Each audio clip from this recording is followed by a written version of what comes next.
The Free National Movement government has re-engaged its membership with the Caribbean Catastrophic Risk Insurance Facility. The former Christie administration disengaged from the program to establish our own disaster fund. Minister of Finance, Deputy Prime Minister, the Honorable K. Peter Turnquest, explained to our news team yesterday how important these funds are to the impact of any natural disaster. Which has a maximum payout about $35 million or so to cover primarily public infrastructure damage in the event that we do have a catastrophic event. While it's still too early to say what damage will be incurred from Hurricane Irma's landfall in the Bahamas, Finance Minister the Honorable Peter Turnquest is confident funds from the Caribbean Catastrophic Risk Insurance Facility will greatly assist in government's recovery efforts. If it exceeds what the government is hoping to spend, is the government ready to borrow again? We will do what we have to do to ensure that we have a level of recovery that will sustain growth and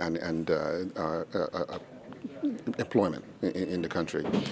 We certainly do not relish the idea of having to borrow again outside of our planned borrowing, and we don't believe that we will have to. We certainly hope that we won't have to.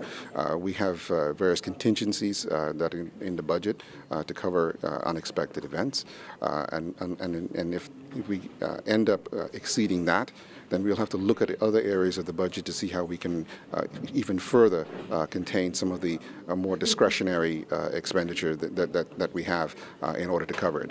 As the Prime Minister has indicated, we are already planning for a 10% across-the-board cut.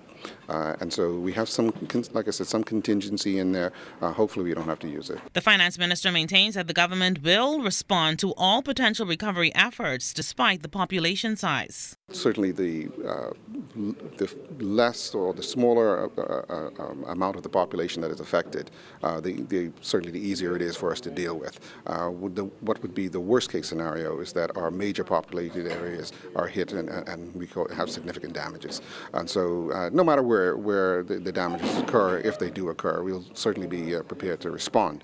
But of course, you know, where there is less population, it may be easier in some respects to deal with any losses.